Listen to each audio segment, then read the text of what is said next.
They turn it around under the direction of head coach Biz Keeney. The Bucks will receive the ball. They will go right to left. Here is the kickoff.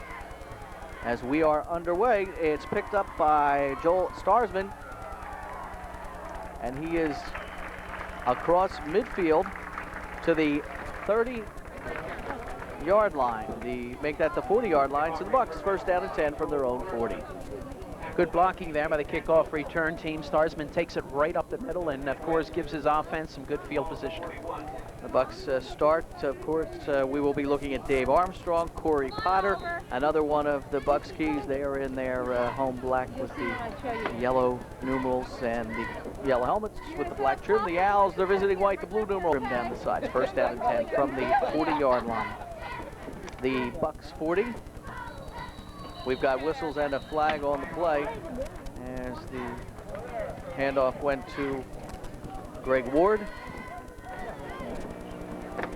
And coming in tonight's game, the Bucks, of course, with the advantage on the offensive line in terms of size, and of course with that powerful running game led there by Dave Armstrong, obviously want to take control of this game from the start and basically control the clock as well. And of course for Bensalem, they're going to have to try to force some turnovers. Procedure call against the Bucks. It will be a first down and 15. The Owls, as we mentioned, they have a mark of 3-3. They're 2-3 in the Suburban 1. However, last year they didn't win a ball game, so that's an improvement right there. Here's the pitch on a first down and 15. The pitch goes to number 25, Chris Ortiz. He gets to midfield, just shy of a first down. Nice pitch to Ortiz, doing a nice job of weaving his way up the left side of the middle of the field with some good blocking. Found a nice sizable gain. Picks up a first down for the Bucks. And we hope you're enjoying the SCT band in the background as we continue here. First quarter action, 11:24 to go. Just underway from War Memorial Field. Going in the slot on the far side, Scott Ward. Man in motion to the near side. Now the Bucks, as always, all kinds of formations. Here is the handoff, and across midfield, that's Dave Armstrong. Armstrong down to the 20-yard line of Bensalem. Well, everyone knows that Dave is headed towards the University of Michigan. I happened to ask some of the school officials here if perhaps Dave would consider taking a shortcut to the Philadelphia Eagles, because with runs like that, it's pretty hard to stop him. And of course, a good supporting cast on his offensive line enabled Dave to find that hole. And of course, you see the damage he did with that play. So it's a first down and 10 from the 20. Armstrong, the only 4-year starter here ever at Central Bucks West High School. Backs are split. Handoff again to Armstrong. Armstrong across the 15, down inside the 15. He's brought down by a host of Owls, and among those in on that tackle for the Owls, John Tootin, a linebacker. On that play left of center, Dan, Dave gives us a little display of his ability to do the hurdle as well, as there was a lineman from the Bensalem Owls stretched out, hopingly to bring him down, and of course he just kind of hurdled over and picked up a couple of extra yards on that play. Second down, 3 for the first down. Wide side of the field is the far side for the Bucks. Armstrong this time, they knew what they were going, kind of read that one pretty well, stacked them up, a host of Owls in on the tackle. It'll be a third down and a loss of a couple of yards. Good read defensively by Bensalem on that far side as they saw the movement behind the line of scrimmage and made the adjustment, and were able to gang tackle Dave on that far side. Among those in on the tackle, Rich Lee for the Bensalem Owls. We mentioned the band here tonight. I should say it's a festive occasion with Central Bucks West continuing their winning streak, but we have to talk about the weather, the game conditions. Good game, good, ideal game conditions. Summer-like. Here's the handoff and up the middle.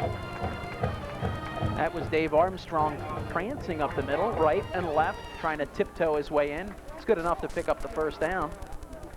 As you can see, the Owls try everything they have to try to come up and stop Armstrong and company. First down, goal to go for the Bucks.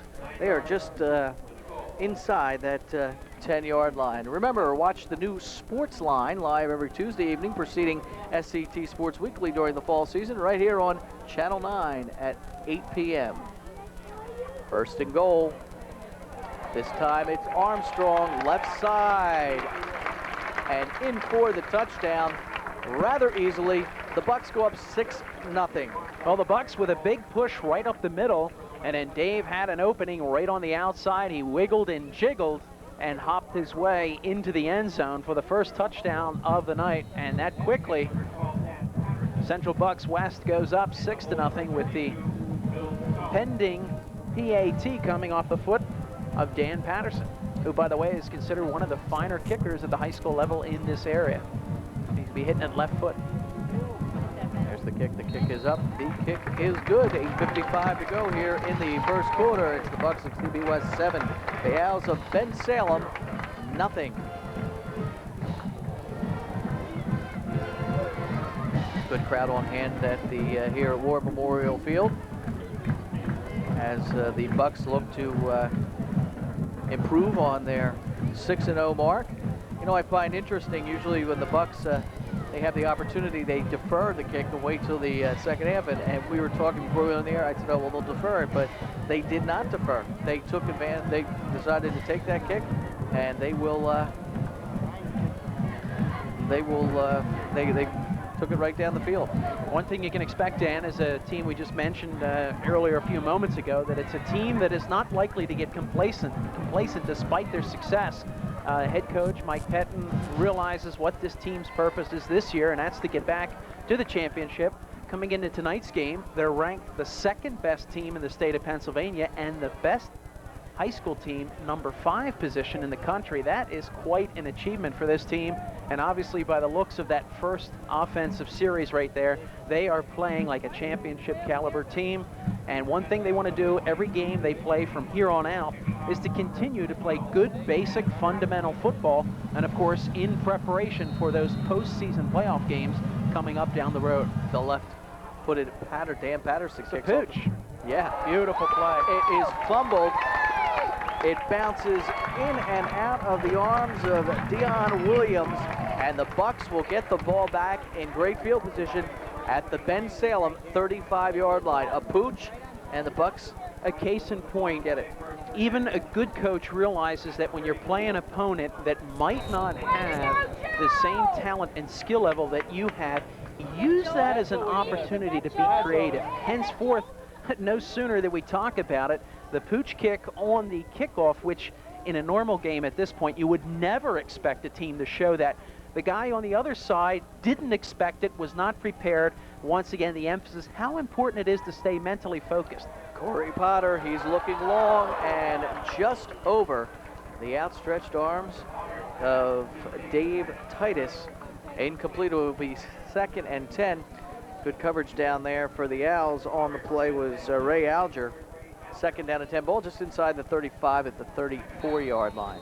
And Dan, it's so rare that a team has an opportunity to practice some of these unexpected pooch kicks, onside kicks this early in the game. And a lot of coaches face points somewhere down the season where that type of play might be absolutely necessary to put in action, to get back in the game, to tie the game, or to catch your opponent in the waning minutes of a close game.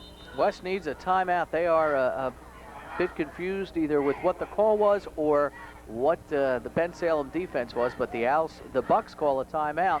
That's their first. 8:46 to go here in the first quarter, and they lead by a score. The Bucks lead by a score of 7-0. Bensalem takes advantage of it to go over and talk to their sideline. One thing on that kick, Bensalem, they don't want to, let that deflate them. They got to stay in it. They want to stay in. It was a mistake. Right. That happens. Just put it away. That's right. There's some of the cheerleaders here, the loyal cheerleaders. CB West, the Bucks doing a nice job. But the Bucks show you how well coached a team, how disciplined they are. They give a lot of emphasis, a lot of concentration to special teams. Of course, a lot of programs, even at the top level, they really don't devote enough time and dedication to special teams, and sooner or later it does cost them in a game. But of course, Coach Pettine and company, his coaching staff, they have everybody finely tuned, and they're going to try to go back and make it 8 in a row this year as they head towards the postseason action. Backs in the I formation this time. Now we've got a flag. It was interesting. You talked about practicing. John Price on Sportsline, who joins us has joined us in this season.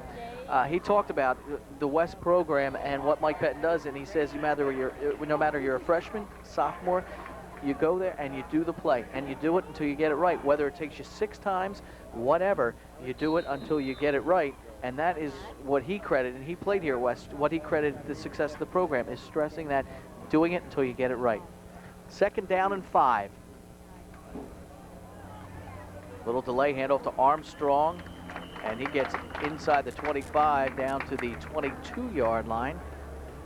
Dave Armstrong once again showing why he is the talented player, so highly sought after by all the major colleges, and of course with that commitment to Michigan, not only does he use his size, his strength, and his speed, but you see, Dan, the way he shields and protects the ball, he holds it, once again, good basic fundamental football. And you know, it's no big secret to success in football. It's doing the little things right over and over. He's the up back.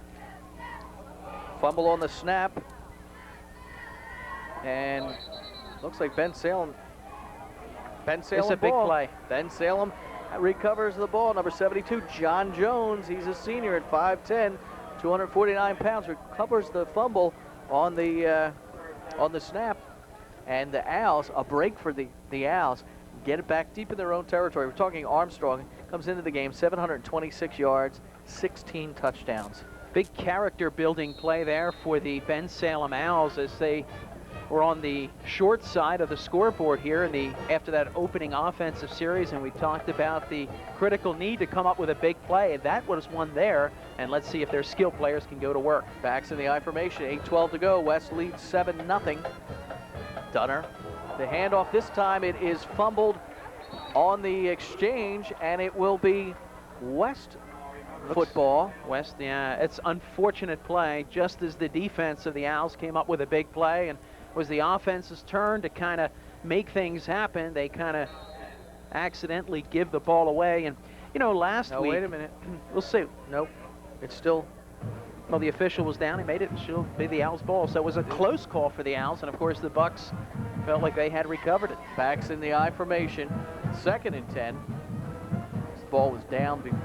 Here's Dunner on a 2nd down. He looks to complete it to number 21. That's Pat McCullough. Goes out of bounds at the 26, 27-yard line. 2nd down, or 3rd down. Good basic pass play from Dunner to McKenna on the outside there. Just a couple of steps back and a quick release. Enough to pick up a few yards on that play. 3rd and 5. You talk about last week's game, North Penn coming in here to play the Bucks, and at that time last week, both teams were undefeated. North Penn talked about how intimidating it is to come into here to War Memorial Stadium to play against these awesome Bucks. Perhaps in the opening quarter, it's no surprise that Bensalem should be a little nervous, but they seem to be overcoming whatever deficiencies they've had. Here's the handoff, and it's 1st down yardage. Keith Davis. We talked about him in the opening. Gets the 1st down for the Owls, and tackled by number 44, Jack Shackleton. Davis with a nice run opened up there by the offensive line on the left side, and you can see, Dan, just after he took those first couple of steps, how he was able to accelerate around that left side. So big 1st down pickup for the Bensalem Owls. 1st down and 10. Ball's at the 36. Backs in the I formation. Dunner the long count. Fakes the handoff. Rolls near side. He's looking. He's under pressure. Gets away from one Buck. Now he'll run with the football and try to get back to the line of scrimmage. Does. Picks up a couple of extra yards. Be a 2nd down. Nice job by Dunner of realizing everybody was covered downfield and decided to hold on to the ball and pick up a few himself. But it was Brian Buckley getting a piece of them to take him down, recovering in the midfield. So it will be a 2nd down and 8. Pickup of 2 on the play. That was a smart move by Dunner not to get stuck in the backfield. Linebackers and the secondary, the Bucks did a nice job covering, and oftentimes, Dan, when you try to force it, you end up giving it away. Pat McCullough wide on the near side for the Owls. The handoff. And turning the corner, Keith Davis slips, picked up maybe a yard, maybe got back to the line of scrimmage. See the field at this point in the season, we're approaching the second week in October. The field pretty well worn, and of course at nighttime it's apparent that it does get a little bit damp there, so it's hard to make those cuts on the outside, and the surface itself, due to the lack of rain, is very hard, so it's hard to get that necessary traction to make those sharp cuts, as opposed to Dave Armstrong. We see Dave get a lot of times, he just barrels right up the middle, able to maintain his balance. There's Mike Carey on the sideline talking to his defense. He's the assistant head coach here at West. Dunner rolling near side. He's under pressure. Gets the pass off. It's almost intercepted. He threw into the open field there, and that was Dave Armstrong almost picking off that pass. And it was Greg Ward hanging on to the arm of Dunner, not allowing him to get the full release and the follow-through on that pass, and Armstrong almost picking it off, but good penetration there by the defensive line, and also from the outside there by Ward. So the Owls will be forced to punt. And here's the Owl punt. Low end over end. Picked up by Chris Ortiz. Goes up the sideline. Out to across midfield to the, or just shy of midfield. Well, the Owls have to come away now with 4:35 left to go in that first quarter, Dan, with a lot more confidence than they had at the start of the game. Yeah, they're down 7-0, but they've created one turnover in their favor, and the offense was able to handle the ball, and they were able to see that they were able to move the ball against that Bucs defense. Now what they need to do is just kind of regroup with their strategy on the sidelines, so the next time they come up with the ball, they're able to try to put some points on the board. First down and 10 for the Bucs. They are at the 46-yard line, their own 46. Potter, the quarterback, handoff to Armstrong, picks up a couple.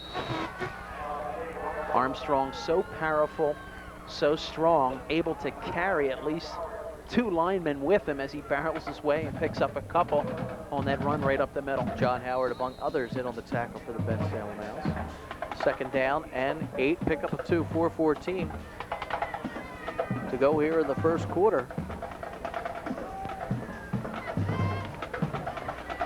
Here come the Bucs.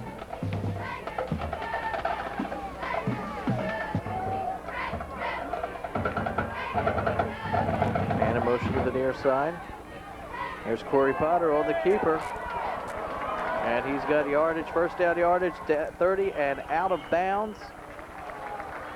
Nice fake play design with Armstrong faking as though he had the ball going up the middle, and then making his run all the way on the outside with a huge gain, Corey Potter, and we have an injured Al on the sidelines. First down for the Bucs, an injured Al on this on that tackle out of bounds. John Taylor was in on that play. We have an official timeout with 3:46 to go here in the first half.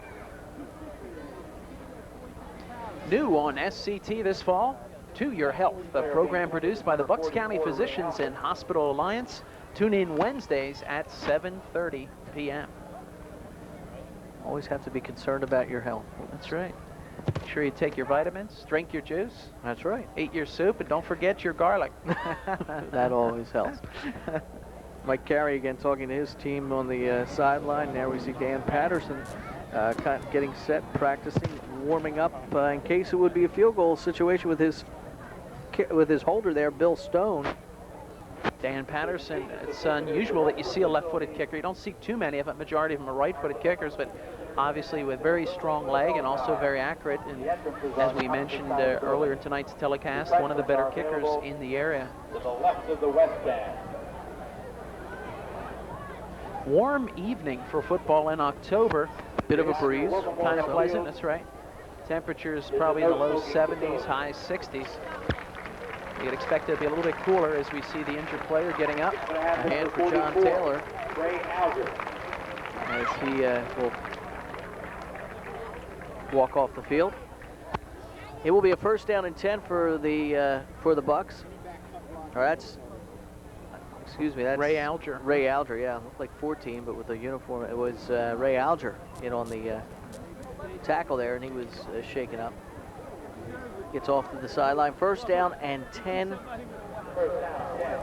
I want to hear this excuse because as we're leaving the school, Backs in the eye. Corey Potter, the quarterback. He's done a nice job for the Bucs this year. early in the morning, Do the old shift. And it's Armstrong. Armstrong across the 25, down to the 21-yard line. Dunner in on the tackle. Another mix-up of plays there by the Bucks, and that has been very effective. And of course, for the defense, so hard to guess what to expect. And once again, perfect offensive tactics, Dan. You always want to keep your opponent second-guessing your move, what you're going to do on that play. And of course, you could see the Owls defense a little bit out of sync there, but they were able to recover and eventually make the stop, but not without a big pickup by Armstrong up the middle. They do that shift, and it seems like almost each and You every see play. the Owls trying to adjust to it. All kinds of motion from the Owls. Again, the handoff to Armstrong, right side. He's got the first down. Good penetration by the Owls that time to at least keep Armstrong from going all the way in, taking it into the end zone. Nonetheless, picked up the first down, so it was good enough. Lombardo, the tackle for the Bucks, or for the Owls, excuse me. 7-0, 2:47 to go. First quarter. Dave Armstrong, by the way, this week had a nice article about him and his dad in USA Today. So special congratulations to them, and wish him all the best as they head to the postseason stretch. 17-yard line, first down. Armstrong again, right side, down to close to the 10-yard line. Very punishing run there by Dave Armstrong. It looked like Bensalem's John Howard got there first and tried to wrap his arms around the waist of Armstrong, and Dave just plowed him down, just like a snow plow would plow a pile of snow on the side of the road. And Howard went down, and of course is a little bit sore trying to make that stop. Greg Ward comes out of the game, and into the game comes James Hayward. There's the Owl cheerleaders here this evening, making the trek from the lower part of Bucks County. Flags on the play, handoff to Armstrong. You're right about the way Armstrong carries the ball. He covers it up, and nobody's going to rip that from him. Well, that's once again, it's good. Start on the offense. Now this is something that Second down. Coach Pettine, now you're going to look at the Bucks and you're going to say they're up in front 7-0. They're obviously dominating play. But one thing Coach Pettine's going to be upset about is that call right there. And he's had another one earlier in the first quarter where their timing was off and they were called for illegal procedure on the play. So once again, that attention to detail factoring into the eventual outcome of what his team's performance is. You've got to keep in mind this is a team with big postseason aspirations, and when you play in close games, you've got to do those little things right. Mike Pettine does not like mistakes like that. Handoff Armstrong, left side, a nice hole. He gets down inside the 10 to the 7-yard line. Dunner in on the tackle. 4 tacklers on that play. Also John Howard. And you know, you have guys from Bensalem going both ways. You get to the fourth quarter, that tends to be a problem. Yeah. With a running game and you know, with the talent of a Dave Armstrong, you can really wear out an opponent. The only thing the Owls can do is try to create those turnovers. They've had success with one in the first quarter, but obviously they've got to come up with more to keep the score relatively close. First down, or third down and 1. There's Armstrong outside, and he is stood up as he tried to get outside. Dunner in on the tackle. Bensalem read that very nicely. They sure did. And one thing I want to comment, just don't think Dave Armstrong is just prancing his way unchallenged into the end zone, because the Owls have been doing everything in their power to level some pretty good sized hits on Dave. And you can see Dave now moving a little bit slowly. And keep in mind too, again, the weather. For us standing up here in the press box, it's relatively pleasant. But when you're down on the field with all that football equipment and you're running and sprinting and taking hits, it's hot and those legs have a tendency to get heavy. That is the end of the first quarter from War Memorial Field in Doylestown, where the Bucks of Central Bucks West lead the Owls of Bensalem by a score of 7-0.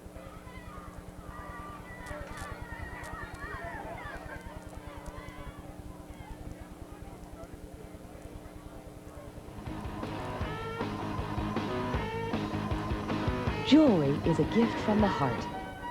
And for years, Gem Jewelers' professional staff has been at the heart of the matter with quality engagement rings, wedding bands, and diamond anniversary rings.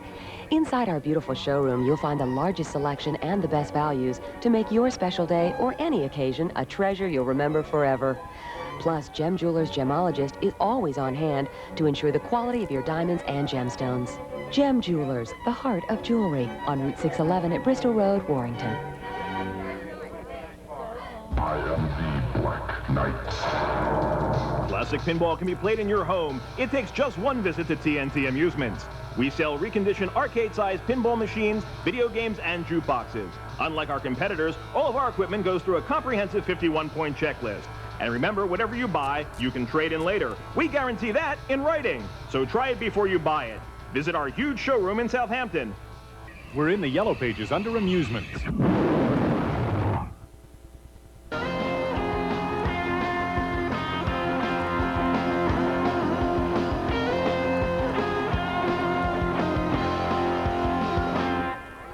Back at War Memorial Field in Doylestown, the Bucks of CB West on a 4th and 1. Left side, Armstrong in for the touchdown. Well, that time you see a good second effort there by Dave Armstrong just as he cleared the line of scrimmage, you saw him take a good hit there by 2 linemen, but was able to maintain his balance and just carry the ball into the end zone for his second touchdown of the game. And that's the start of the second quarter. Armstrong, 11:53 to go, left side, 7-yard touchdown run. Coupled with the run in the first quarter, that's 18 touchdowns on the year. And Patterson in to attempt the extra point. The kick is up, and the kick is good. Well, at this point, they're averaging a touchdown a quarter here as Central Bucks West threatening near the end of the first quarter. Waited till the second quarter to punch it in. They're up 14-0. Although they've been dominating, their play has not been mistake-free. We cited a couple of areas where Coach Pettine would have a concern, and of course it's the timing of those plays. And these types of games are the games where he wants to try some things, just in case he might have to pull them out of the hat towards the end of the season. Special teams here also taken very seriously, obviously, by CB West, and Dan factoring in big to the team's success. So the Bucks will kick it off, as one of the traditions here at West is throwing those mini footballs into the stand. We lost our monitor up here. We don't know if you had a chance to see that. Patterson will kick off. And deep for the Owls, number 22, Keith Davis. He's a senior. See the kickoff return team for the Owls pinch up a little bit. Of course, out of respect to that last kick that was pooched by Patterson, and so nicely done to about 5 yards inside the sideline. Here's Patterson. It's interesting and strange watching a left-footed kicker. There, kick far sideline. Again, the ball is handled or mishandled by Jim Boel, and it goes out of bounds. So the Owls will have, again, not great field position, 1st down and 10, and they'll be at their own 20-yard line. See, once again, we talk about the lack of practice, the lack of attention to details on special teams. That was an example that time, Dan, where the return man on the far side for the Owls could have just stepped out of the way and let the ball go out of bounds, forcing then an immediate start on the 40-yard line, or forcing the Bucks to re-kick it. But once again, obviously, that's not something that they're well aware of, and as a result now, they're starting out with some difficult field position to get things going. You might want to tack that one up to maybe just a bit of inexperience. Here's Dunner on 1st and 10. This time the quick out to Art Brown. Brown gets across the 25 to the 27-yard line and stood up by Greg Kinzel. Greg Kinzel, a punishing hit tackle combination on that play, just slammed him down to the surface. There to make the nice defensive play for the Bucks. 2nd down and 4, pickup of 6 on the play for the Owls. They trail 14-0, just underway here in the second quarter. Suburban Community Television, Dan Taylor along with Florian Kemp. Buck, the Owls send it 2 men wide on the far side. Lewis One of them a handoff to Davis, and he is stood up right in the middle of that Bucks line. Defensive line doing a nice job penetration there on that left side for the Bucks, and getting behind the line of scrimmage and getting the ball carrier and taking him down before any kind of sizable gain could be accomplished by the Owls of Bensalem. Greg Kinsel in there again. Second down, make it 3rd down and 6. They lost 2 on the play. They send Lewis wide on the far side. Dunner, the quarterback. He rolls far side. He's looking this time. He looks. It is almost intercepted. Oh, almost picked off by Corey Potter. Yeah, Dave Armstrong that time really picking up a burst of steam just from behind the line of scrimmage and getting some pressure on Dunner and forcing him to prematurely throw that ball, and he threw it basically, Dan, into triple coverage. The Owls are fortunate that was not picked off. 4th down and 6. The Owls will be punting once again. This time from the 15-yard line. That's Dunner. Beautiful punt. Nice punt by Dunner. And it's another mistake. Chris Ortiz back to his 20-yard line. He picks it up, tries to get outside and out of bounds at the 27, or at the make that the 27-yard line. That's where the Bucks will have position. Again, yeah. That's a mistake that Coach Pettine will look at. Exactly. We talked about, and special teams is an area of the team's play that the coach considers to be very important. However, I compliment Chris Ortiz on that nice recovery, despite it. Obviously did not anticipate such a great punt. That was a great punt. Of course, a little bit out of his range and trying to reach back, feeling the pressure, mishandled the ball. But Chris Ortiz, to his credit, good concentration, getting back there and then making the run diagonally out, and of course giving his team respectable field position to start the play. 1st down and 10 from the 27-yard line. Potter. He fakes to Armstrong, rolling far side. He's looking long, and he overthrows his intended receiver. Down there was Ortiz. He was covered by Dunner, and it's a 2nd down.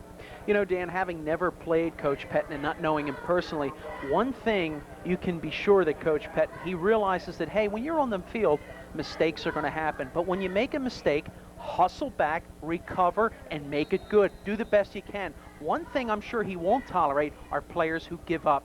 And a lot of times, as fans, we're disappointed sometimes when we're watching players of very high caliber and broken plays happen on the field, even at the highest levels of competition, and guys just say, forget it. That time was good hustle, and that's the kind of determination that builds a championship club like the Bucks. 2nd down and 10. Armstrong, the handoff. He's up the middle, and he's got a yardage across the 30, down to the 34-yard line. Dave Armstrong is wearing down this Bensalem defense, the tackle in there on the tackle, John Jones. Well, knowing Coach Pettine and having followed him for many years and following the Central Bucks West team, he does not like mental mistakes. Here is this handoff up the middle. Dave Armstrong, the nice hole.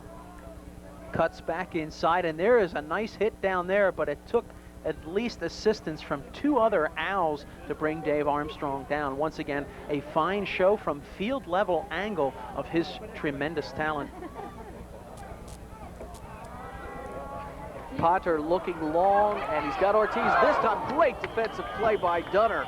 I'll tell you, he was one-on-one. Great defensive play by Dunner to break up that pass. Great play all around, great delivery from Potter, Dunner with great coverage, and Chris Ortiz, a fantastic job of flying down that near sideline, and that ball, Dan, just bounced in the upper part of his jersey, just above the numbers, caught part of the shoulder pads. The only thing Chris couldn't do was wrap his arms around it to maintain possession, but all 3 players involved in that. Great play all around, but a good defensive play by Bensalem. Want to remind you, our slow motion replay this evening is sponsored by Sorrento's Pizza, located on Route 202, just south of Delaware Valley College in New Britain. 2nd down and 10. Here is the handoff. This time it goes to number 35 for the Bucks. That's Scott Warden. Picks up yardage down, picks up to the 45-yard line. It will be 3rd down. And you know, the interesting thing, Ortiz, we've seen him in this series, and he was the one that had the problem with the ball down the on the kickoff. Mike Pettine likes to see them get right back into it, like you were saying.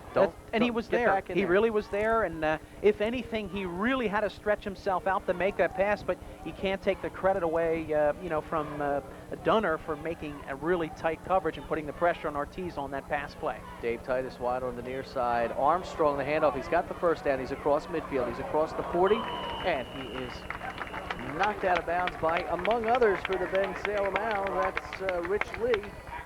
Let's credit that offensive line. CB West that time created a hole just to the right of center, and those guys out there doing a great job all night. Dave Titus, Adam Damurat, and Joe Wilson, and Matt Velitis, and Hillard take a replay. There's the handoff, and now you see the gaping hole right here. And Dave, he just lunges out of the reach and clear sailing along that right sideline. And baby Ben Carter, Matt Velitis, John Wilson, and Joe Wilson in there, doing a fine job on that offensive line for the Bucks. And thanks to our slow motion replay, sponsored by Soretto's Pizza, located on Route 202 just south of Delaware Valley College in Doylestown. The handoff, Armstrong again. He's across the 25, inside the 25-yard line. Again, in on that tackle was Rich Lee. Another first down. Dave Armstrong with another punishing run, that time starting off diagonally to the left and then cutting back across the right and leaving a trail of white jerseys on the ground as he advanced the ball for another first down. As we see, the mini fireworks behind the goal. I don't know if our cameras didn't catch that, but I don't think that was part of the show, huh? part of the preview of the halftime show coming up, right, Dan? festivities. Armstrong again. He's down. No, that's not Armstrong. We're so used to David carrying. That's Scott Warden. He's down to the 20 before he's tackled. Now you see once again Coach Pettine making a switch up on the ball carrier and trying to keep the opponents honest. And that's another important tactic of a team that's well coached and a team that plays with sound strategy. You do not want to become too predictable so that your opponent can come up with a counter strategy to stop you. Change it up a little bit, keep them honest. Don't be surprised if you see a pass play coming up soon. Pick up a 4, 2nd down and 6 ball on the 20. Here's the handoff. Warden again inside the 20 to the 19, but that middle of that defensive line for the Owls, the stop. Lombardo in on the tackle. Owls with a good read, a good penetration, as you mentioned, Dan, by that defensive line. And of course, we're able to get behind the line of scrimmage and come up with a nice stop. Picks up a yard, 3rd down and 5, 6.5 to go. Bucks lead 14-0. A first quarter touchdown by Dave Armstrong, and a beginning of the second quarter, another touchdown run. 1 of 10 yards, 1 of 7 yards for Dave Armstrong. And point after attempts from Patterson, both good. Backs in the I formation, 3rd and 5. Potter this time again, Ward, the workhorse, down to the 15. He's going to be shy of the first down. Again, that defensive line for the Owls, the job in on the tackle, John Jones. See, Richie Lee also doing a nice job defensively for the Owls on that far side. So the Owls with a nice, another morale booster for the defense as they're able to slow that running game down a little bit. But I'll tell you, Dan, physically, trying to stop the run has been punishing for the Owls throughout this first half. 4th down and 2. And Bucks will go for it. Ball at the 15. Armstrong, he's got the first down, and he's across the 13 down to the 11-yard line. The Bucks just starting to, again, they have been wearing down that line, and it's Dave Armstrong that has been doing most of the job wearing them down. John Pettine, the tackle. That type of play is a real backbreaker for the defense. 4th and 2, you're hoping that you can stop them, and of course, you'd like to come up with a turnover, but once again, now you find yourself backing up that much closer to your own goal line, and you've got to focus and concentrate on somehow trying to shake that ball loose. But to the Bucks' credit, they have not allowed any chance of that at all. 1st down and 10 from the 12-yard line. See good penetration in there. John Jones getting up for the Owls. Loose ball. Corey Potter falls on it. 2nd down and 13. Loss of 3 on the play. Once again, the Bucks, despite having a mistake on that play, able to come away with good recovery. That's a timeout for Central Bucks West with 4:53 to go here in the first half. They lead this game by a score of 14-0. Get cooking this fall on SCT with a full hour of cooking programs featuring area chefs. I Would Eat That airs Fridays at 7:30 p.m. This month's focus is on grilling. The flavor base follows, and in October, we are in October, easy gourmet dishes are prepared right here on Channel 9. Cooking all fall. So not only will you be healthy, but you'll be able to enjoy cooking. Well, my big question is, where are those gourmet dishes? Yes, A little pregame here. I'm sure Dave Armstrong and the Bucks have a nice pregame. And of course, for us up here in the booth, we're like, hey, girls, how you doing? Hi to the Bucks Doing a nice cheerleaders. job. They're doing a great job. Good support on that west sideline as you look down. There's some of the fans. You see the junior varsity here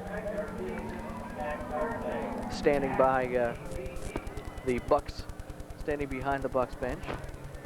Once again, you talk about a good program, and what really gives you the ability to maintain a quality program is when you develop your younger talent at the 8th, 9th, 10th grade levels, and you put a certain amount of serious effort into the coaching, into the organization, into the coaching of the fundamentals, which we've cited on numerous occasions here in the first half, how important it is to have a championship caliber team. We talk about the JVs, of course, they have a winning record as well, so those younger players are being groomed to follow in the footsteps of the graduating seniors here of the Bucks. Backs in the I formation. This time, it's a different Buck. It's not Dave Armstrong trying to get outside. That's Mario Polina. He's dragged down. Rob Dunner again in front of him, so Dunner really having an active night defensively, offensively, and working hard both ways for the Owls. 3rd down and 8, pickup of 2 on the play. Bucks have controlled the football throughout this game.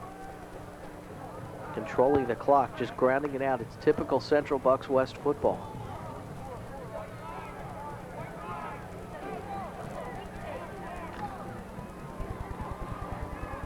It's 3rd down 9.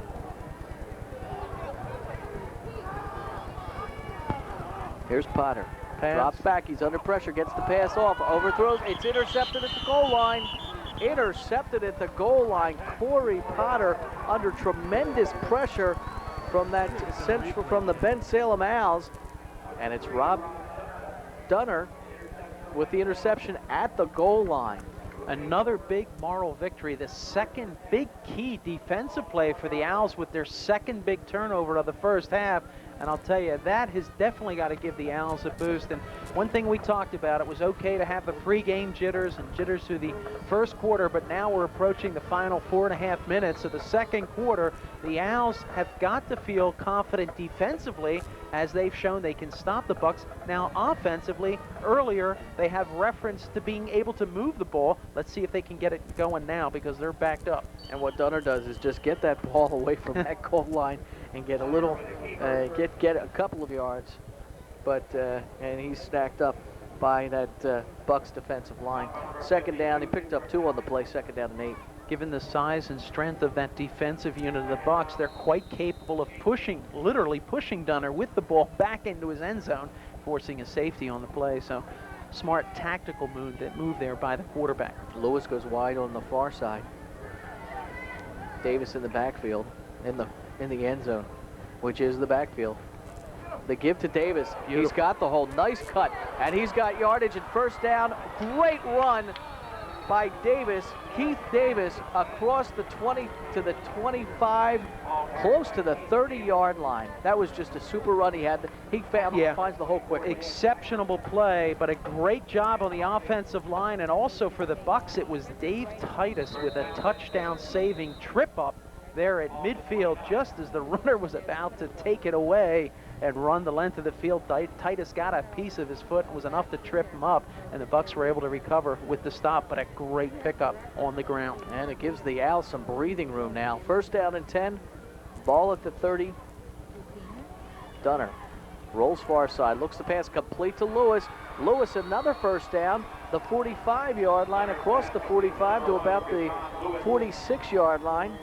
Where he has brought down Corey Potter, the tackle. Dunner with good composure as he was rolling out, good concentration, and a perfect delivery right into Lewis. And Lewis, of course, turning around sideways, not allowing the defender to get between him and the ball, receiving it and picking up another big play, another first down for the Owls.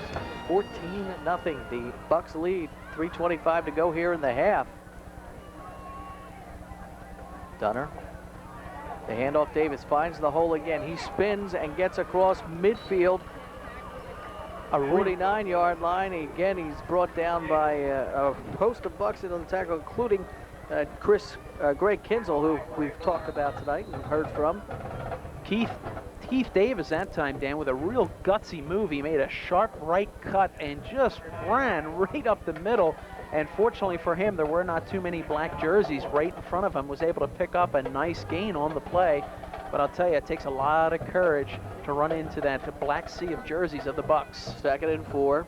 Pickup of 6 on the play. Dunner, counter, and dropping back to pass, dropping way back. Throws. The pass is incomplete, out of bounds. Davis was double covered.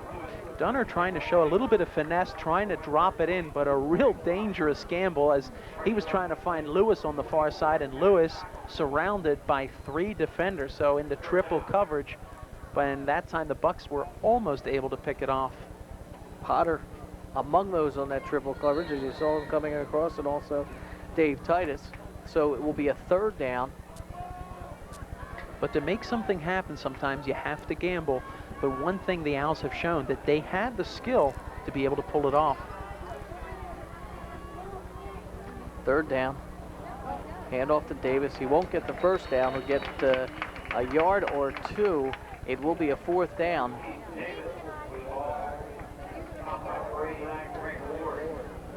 Greg Ward, the tackle for the Bucks. So the Owls on a 4th and 3. Be an interesting call to see. It looks like they might go for it here.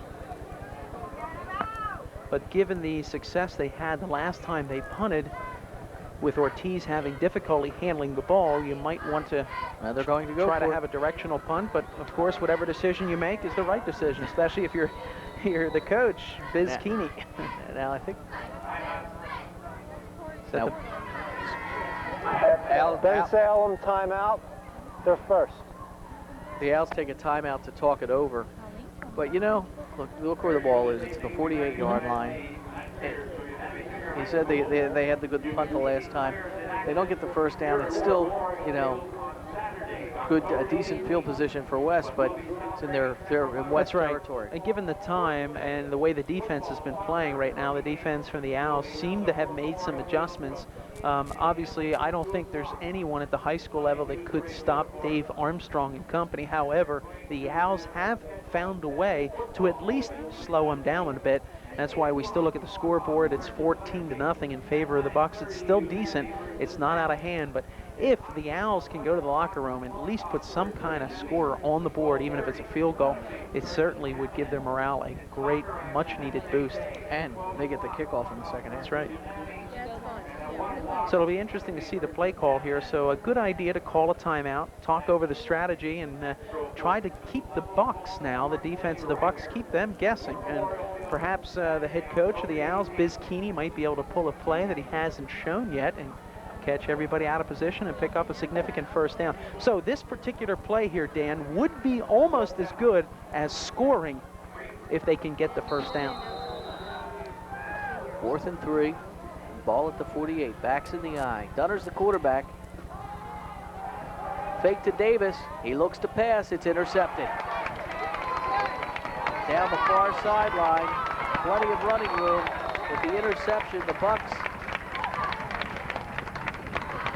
That's Ward. Well, we talked about the necessity of gambling at that particular time, and it seemed like Dunner had made up his mind to throw again down that right side. The last time that pass was attempted, we talked about triple coverage. In that particular play, it was quadruple coverage. The ball was thrown short. It was easily intercepted. So once again, the Bucks defensively, a great read and great anticipation on that play, able to come up with it. Now they're threatening. It looks like if they move the ball the way they're capable, they could add some points on the scoreboard. Here's Corey Potter rolling near side. Pass is incomplete. That was intended for Dave Titus.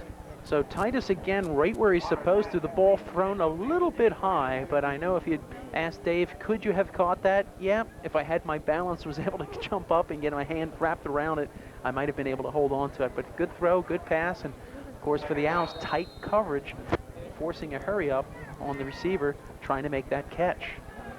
Dunner the coverage, and on that interception, Ward the nice play as he stepped right in front there to pick off the Dunner pass. But I think that was a gutsy call and a good call on a 4th and 3 for the Owls to do that. Take a chance. Backs are split. Here's Potter. He's under pressure. He runs with the ball, and he's got first down yardage. Whoa, across the 15, and he is toppled down to the 13-yard line. Great coverage by the secondary and linebacking core of the Owls. Dunner did not have any options available downfield. Held the ball, pumped once or twice, faked like it was going to throw, was able to buy himself some space, made his way, wiggled it down the left side, picked up, and here we see him again. Winding up, looking, now pumps, cuts inside, goes underneath, wiggles around. Nice pickup. The handoff up the middle.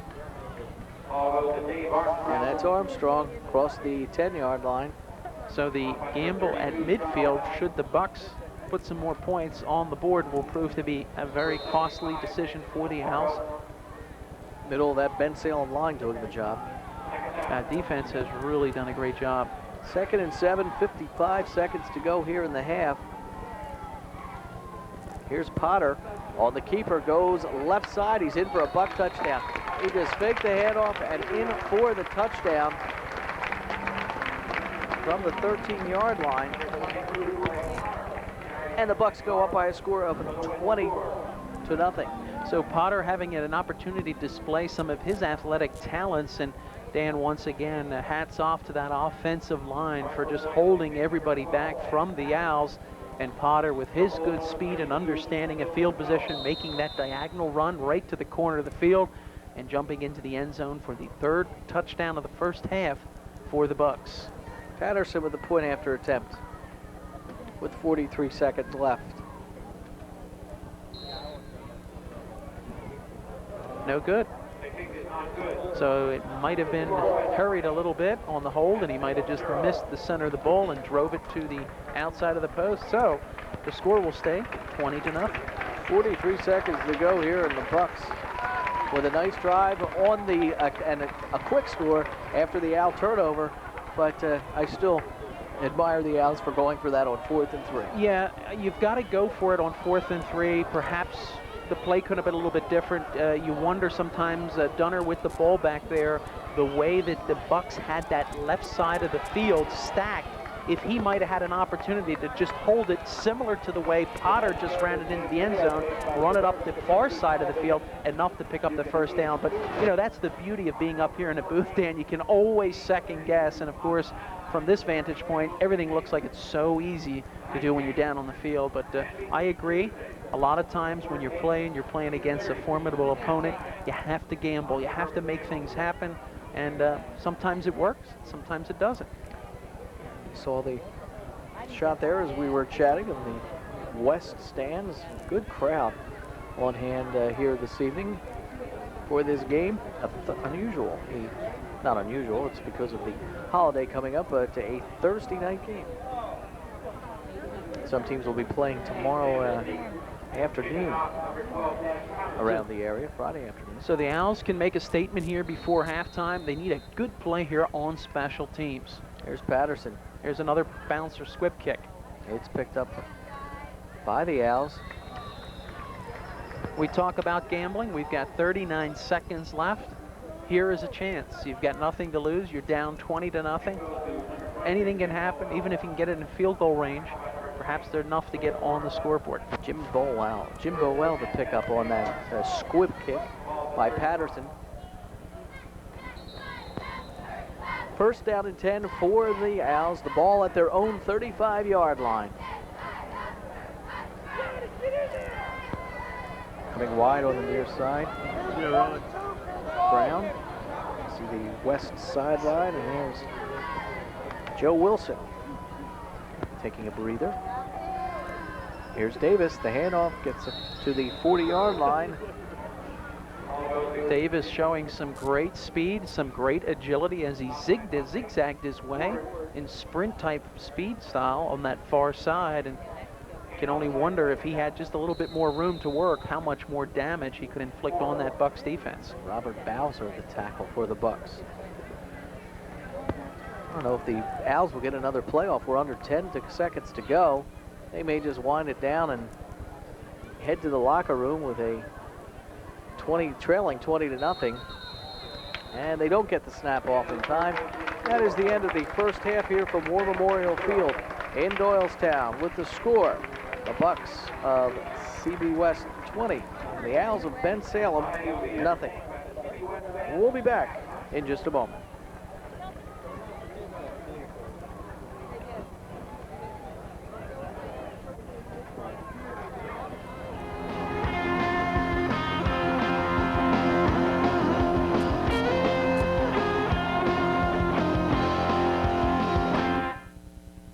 Looking for the perfect pre-owned car? Come to John Altamari Auto. With over 125 quality pre-owned cars in stock, you're sure to find the car you want at the price you want. Choose from luxury cars, vans, sports cars, imports, and four-wheel drives. Every car is warranted for 1 year with current inspection, plus Altamari has a service center on the premises. Bad credit or no credit, Altamari gives you instant approval with as little as $500 down. So, visit our friendly sales staff to help you get the car you want. John Altamari Auto, located on East Lincoln Highway, 100 yards from Reedman's.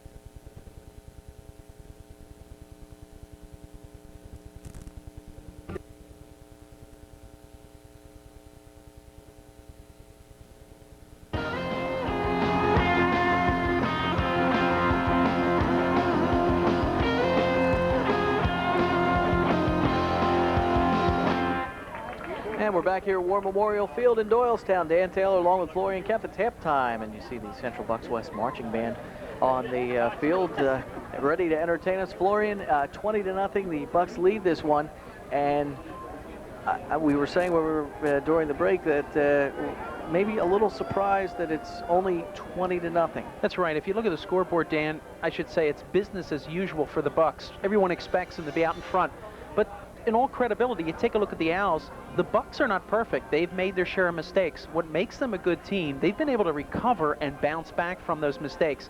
The Owls on the other side of the ball, offensively, they've shown some very good things. They've shown their ability to move the ball, but more important, they've shown defensively they're able to force and come.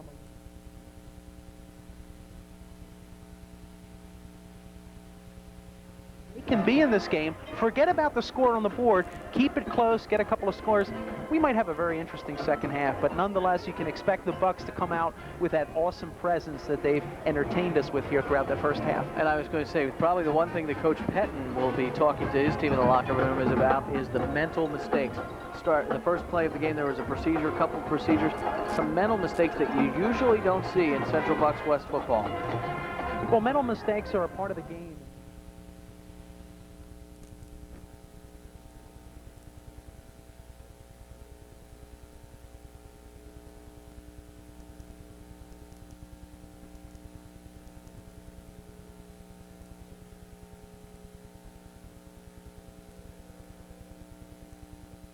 The other thing you have to keep in mind, Coach Pettine has been showing a lot of different plays, doing a lot of different things, even on special teams.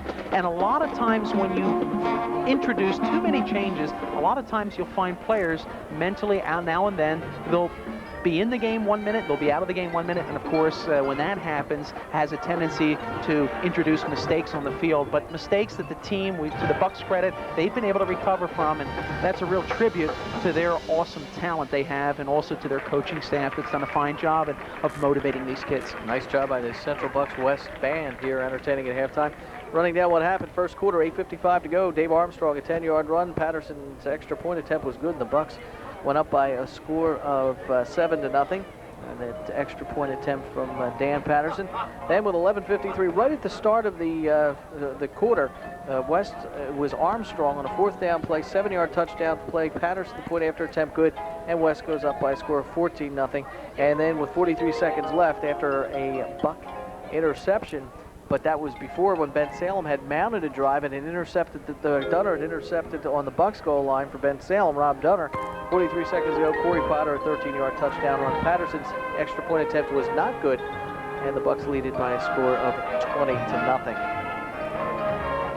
Like you said, coming out in this second half, Bensalem will be receiving the kick, and maybe an opportunity to kind of get back on track. They showed some nice things offensively in that first half, especially with Davis and his running. Yeah, they have some speed. They also have the talent at the skill positions. The quarterback is talented, and of course you've got Lewis outside that's capable of getting downfield quickly, and of course coming up and jumping high, coming up with a pass.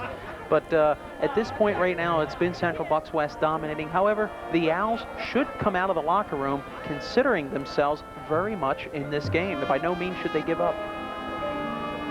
We watched the Central Bucks West band, the Bucks marching band, entertaining here at halftime. And we'll be back with the start of our third quarter. From War Memorial Field at the half, it's the Bucks 20, the Owls nothing.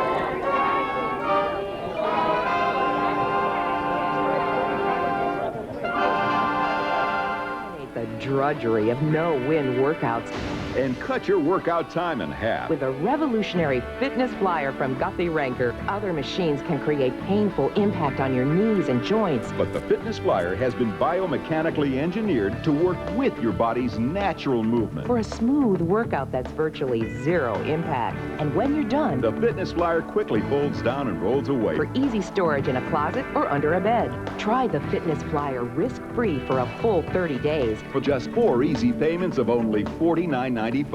And these special bonuses are yours just for ordering. Don't walk, Don't run, don't ride. just fly with a revolutionary Fitness Flyer. Call now. Credit card customers call toll-free. Your Fitness Flyer is backed by a lifetime manufacturer's warranty. And with our 30-day money-back guarantee, you can try the Fitness Flyer in your own home risk-free. Call the toll-free number now.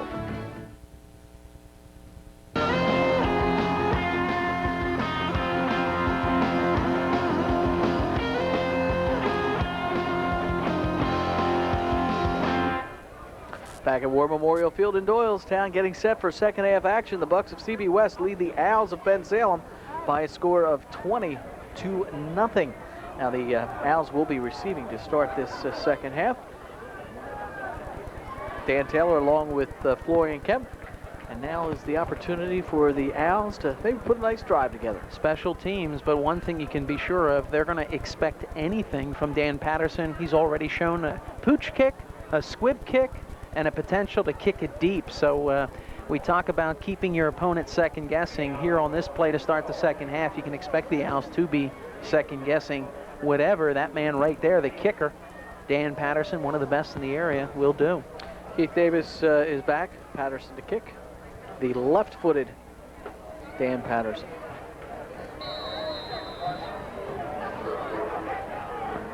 And here is the kick as we're underway. A short squibbler bounces off of the Owls' Quake Taylor, and he picks it up, and that's where the Owls will have possession. He picked up, tried to go to the middle of the field, but the Owls will have possession. First down at 10, their own 30-yard line. Frank Arsenault on the hit kickoff coverage. Once again, something different on the kickoff, not to be expected. A driven ball short and handled relatively error-free. A little bit of a mishandle there, but able to recover. And here's the start. of their first series of the second half. Davis comes wide on the near side. Dunner, the quarterback. Lewis wide on the near side. Handoff to Davis, who's in the backfield, gets across the 35. He's stacked up by a host of Bucks, including Scott Ward and also Brian Buckley. Nick Cronally getting part of a hit in there, as there were at least 3 or 4 Bucks on that stop, but a nice run with a hole to the right of center by the Owls. Second down, 5, pickup of 5 on the play. Just underway here in the second half. The Bucks leads 20-0. A couple of Dave Armstrong touchdowns there. You see him right there, and Corey Potter a touchdown run.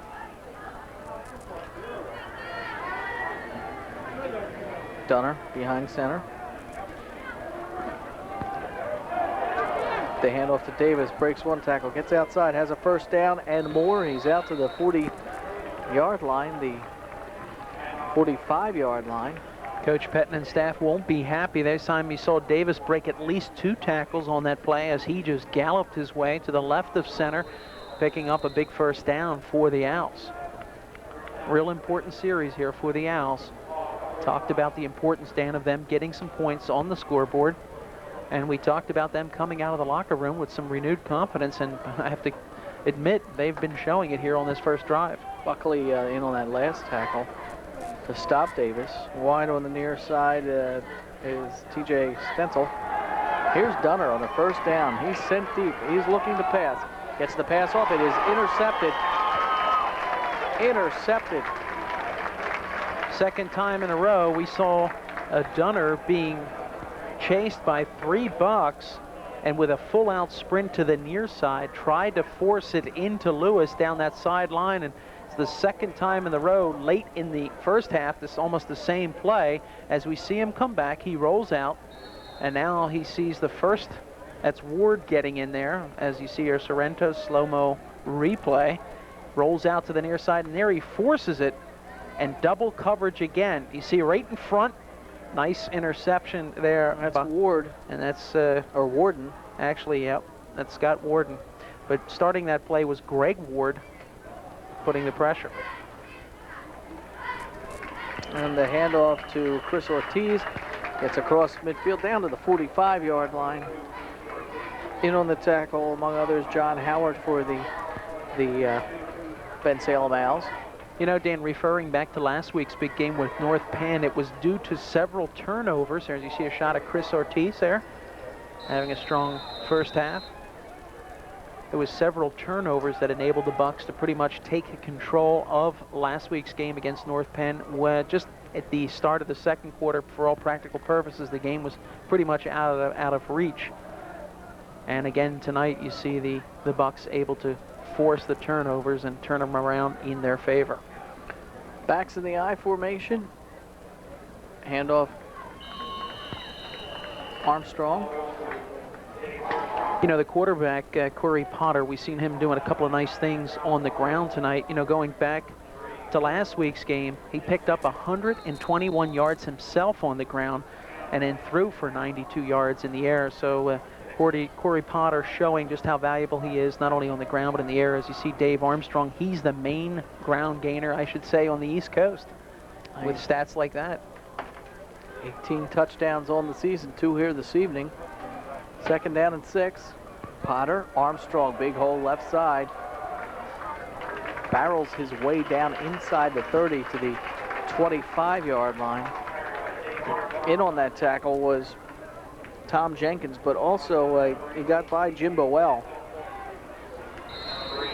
Upfield a little bit for the extra yardage. It's a 1st and 10 from the 35. Slow-mo preview down here. You see Armstrong again, a beautiful hole, picks up speed, momentum, size on to his advantage right now, and he barrels his way through, and amazing ability to cut and remain on the balls of his feet so he can cut back to the other side. And there you see a good hit taking him down, but not without a first down pickup for the Bucks. Mark that the 25-yard line. Here's Corey Potter. Armstrong rolls his way down to the 20-yard line. In on the tackle was Dean DeJesus.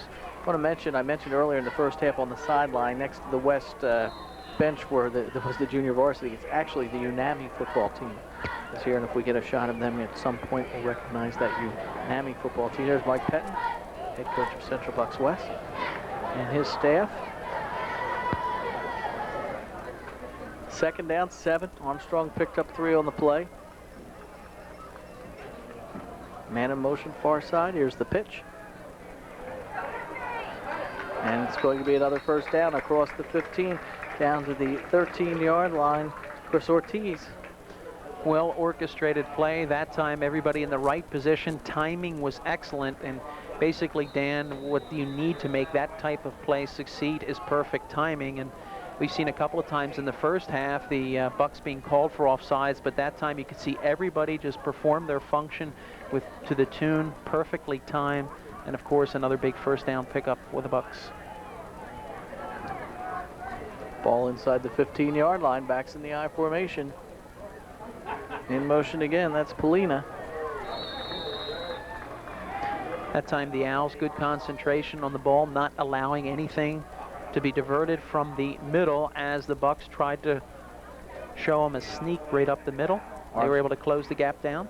Up the middle of that line, there's the Bensalem coaching staff as they bark at instructions to their Owls defense. Noticeable difference in terms of the number of personnel, both coaching and player-wise, when you look across at the Bensalem side as opposed to the sideline of the Bucks. 2nd down and 8. Here's the pitch. It's Ortiz. Ortiz tripped up.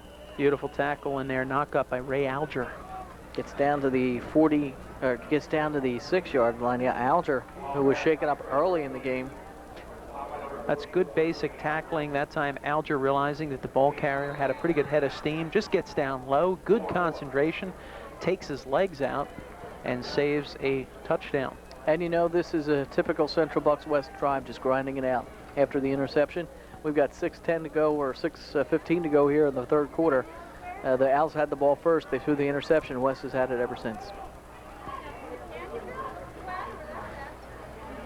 Armstrong went outside, looks to get back inside. He's dropped at the 3, aided by a bit of a slip there. The tackle by the Owls, John Jones. Great team defense there, Dan. Also by the Owls was Tom Jenkins, getting well behind the line of scrimmage for the Owls and forcing some early cuts and breaking that play up and getting some good assistance from his teammates to finally put a lid on that last offensive play of the Bucks. 4th down and 1, and the Bucks will go for it. They're inside the 5-yard line. Corey Potter. We've got flags on the play.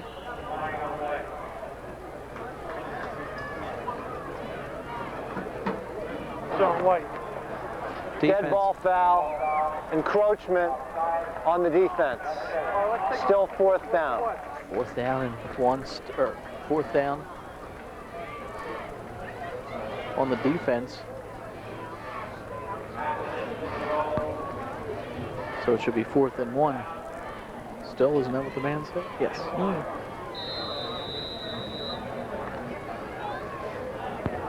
Looks like the ball's on the 1-yard line.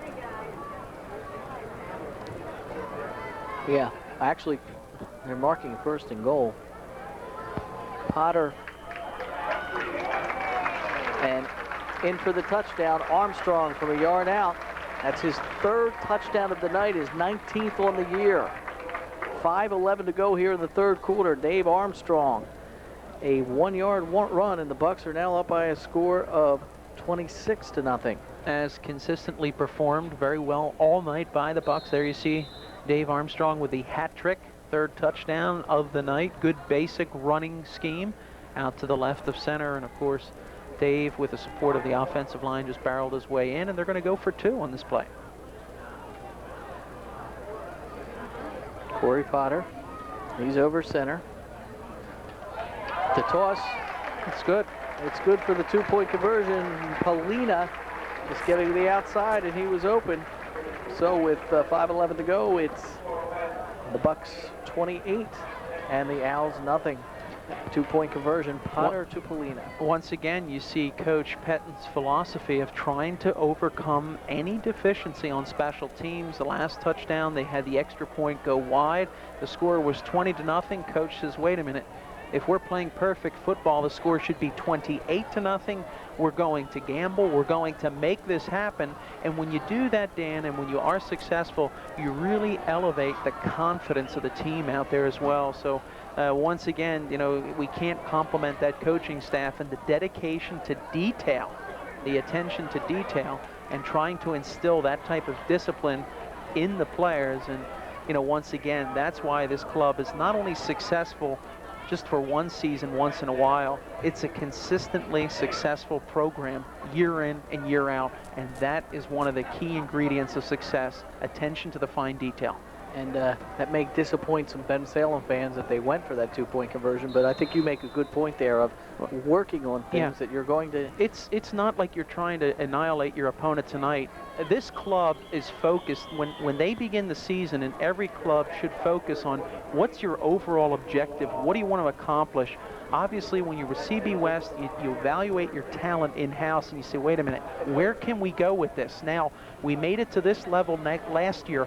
If we want to go a step higher, we have to be that much better. What do the better teams do better than we do? Well, they don't drop balls. They don't force turnovers. They don't give away turnovers. Their special teams are flawless. Their kicker makes everything. And when they do make a mistake, they compensate. They get back. They recover. They make good on what went wrong. The pooch kick, and the Owls have a first down at the 30-yard line, and Davis goes outside on that pooch kick, picking it up this time with Jim Burwell. So the Owls get, or Davis gets yardage. But Davis picks up yardage, but not without having some pain inflicted there by, I think it was Matt Barrett leading the charge, as you could hear the couple of thousand people here on the stand say, "Woo," as there was some contact made. And of course, Davis, he doesn't need much room to really increase his speed as he tried to make a cut around that far corner. 2nd and 4, pickup of 6, 2nd and 6, pickup of 4 on the play, ball at about 35-yard line. Dunner comes right back to Davis. He gets outside. He's across the 40. He's got an Owl first down. Good tackle. 42. Brian O'Hearn coming from the side and focusing on Davis, cutting him down. But Davis that time showing that not only can he run to the far side, but he's able to cut back and pick up a few here on the near side for a nice first down. And Davis is a senior, along with Dunner, who's a senior, and Lewis, who's a senior. So it's a shame that these fellows will be leaving the program, because they would be 3 you could build around. Lewis goes wide on the far side. There's Dunner over center. There's Dunner rolling. Far side pass is complete. Nice catch. Nice catch there by Flight, Akeel Flight, and it's another Owl first down. Dunner, good composure. We see a holding call against the Owls right now. It's a shame. But Dunner had some good composure on the throw, but the delivery was a little bit behind the receiver. But as you mentioned, Fife was able to reach back and seemed like he had a little bit of stickum on his hands and able to hold on. Here he is, under some pressure, calm, cool, delivers it. Now you see Fife will reach back. He reaches back, makes a nice turn all in one motion, and protects the ball nicely as he was hit by 2 defenders. And that's our slow motion replay, brought to you by Sorrento's Pizza, located on Route 202, just south of Delaware Valley College in New Britain. First down and 24 now for the Bucks. Ball back, or the Owls, back to the 27-yard line.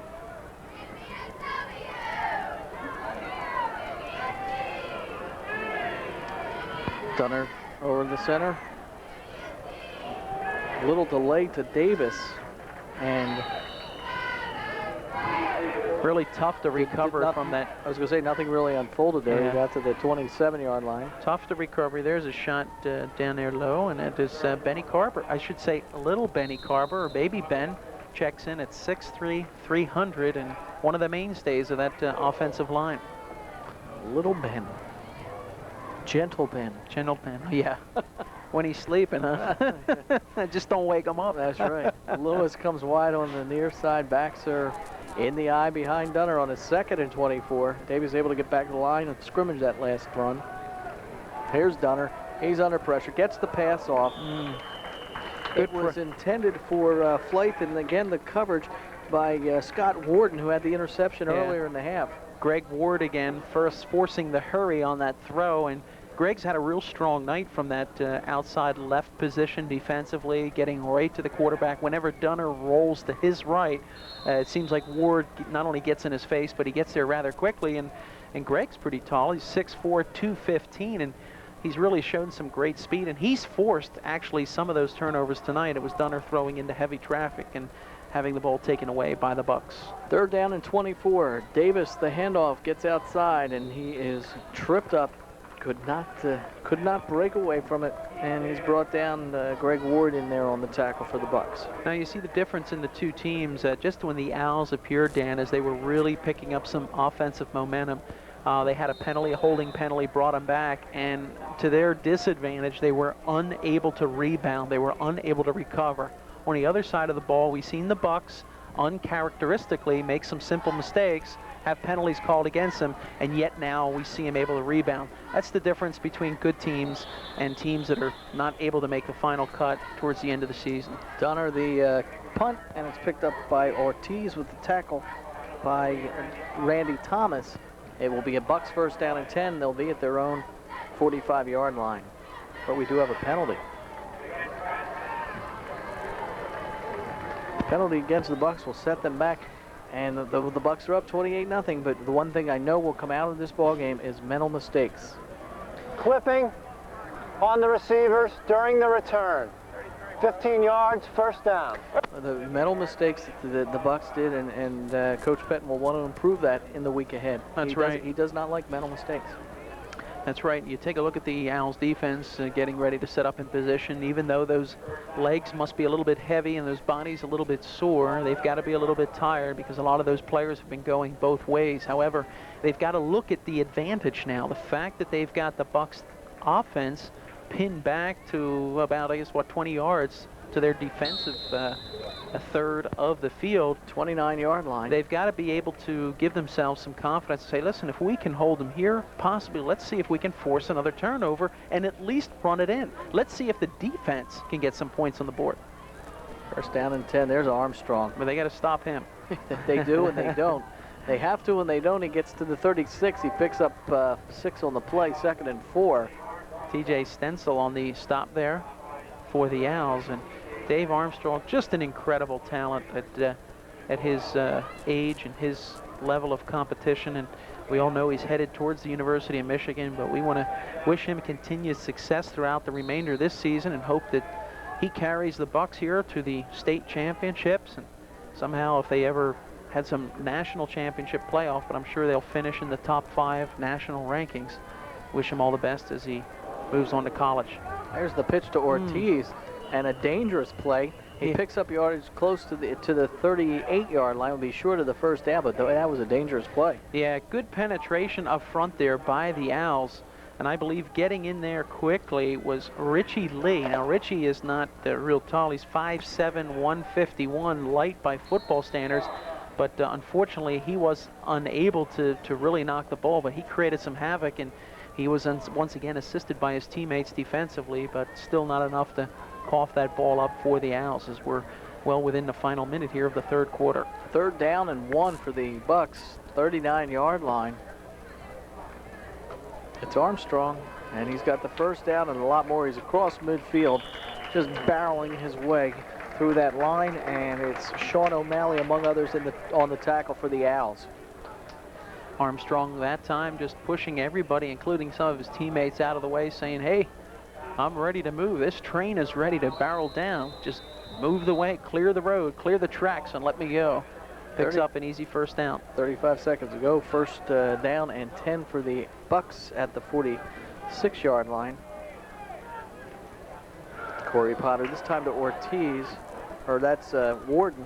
And Warden inside the 40 down to the 34-yard line.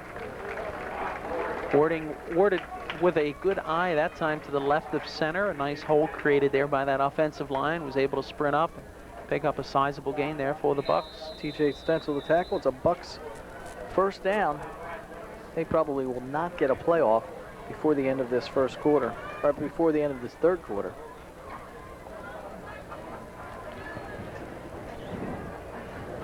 And they just let the clock wind down as they're in the huddle. That will be the end of the 3rd quarter from War Memorial Field in Doylestown with the score Central Bucks West 28 and the Bensalem Owls nothing. We will be back with fourth quarter action right after this.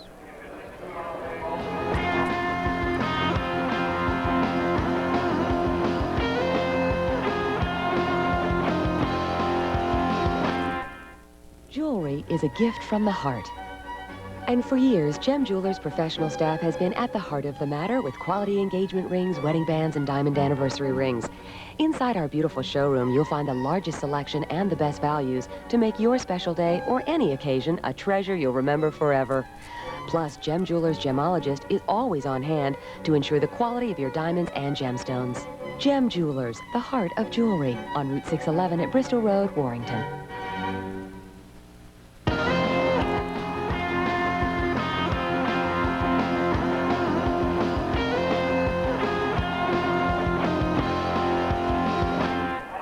And we're back at War Memorial Field in Doylestown. Dan Taylor along with Florian Kemp, and joined by a crowd of, well, a couple thousand. That's right. Here on hand, including the Central Bucks West cheerleaders. First down and 10 for the Bucks. And Ortiz coming around, takes the handoff, but slips in the backfield, loses about 4 on the play. Great job up front there by the Owls, and it was Jason Rowlands, I think, being able to trip up Ortiz just as he's made his way around that right side, trying to tear up the middle of the field. But the Owls defense continues every now and then, Dan, to come up with a nice play, and that's pretty impressive at this point as we're into the final quarter. And like I said, some of those guys have got to be sort of weary and sore out there, but nonetheless playing with some true heart and character. Second down, 13. Potter dumps the pass off for Ortiz, and this time, wow, he is popped. Well, Ortiz realizing he was in the center of the field, and one thing you can expect, and I think it might have been Nick Colura coming out of the back there, really pounding him. Yeah, along with John Jones was in there, and also John Pettine. Whenever you're facing your quarterback and your back is to the opponent's goal line and you're receiving that ball up to the middle, that's one thing you can be sure of. In fact, before you catch the ball, you can hear the footsteps, you can feel the footsteps coming, but great concentration by Ortiz that time in traffic to hold on to the ball. Third down and 9, under pressure. Potter gets the pass off. Smooth play. It is complete to Warden. Yeah. He'll be short of the first down, gets inside the 45 to the 43-yard line. Potter that time under pressure, calmly delivers it, drops it right between triple coverage. Nice reception on the play. That's something his counterpart on the other side of the ball, Dunner, tried to do unsuccessfully on numerous occasions. Had Dunner been successful in a couple of those plays, we might be looking at some Owl points on the scoreboard, but the shutout remains for the Bucks. That was Ortiz on that toss, not Warden. And 4th and 8, the Bucks will go for it. Flags on the play.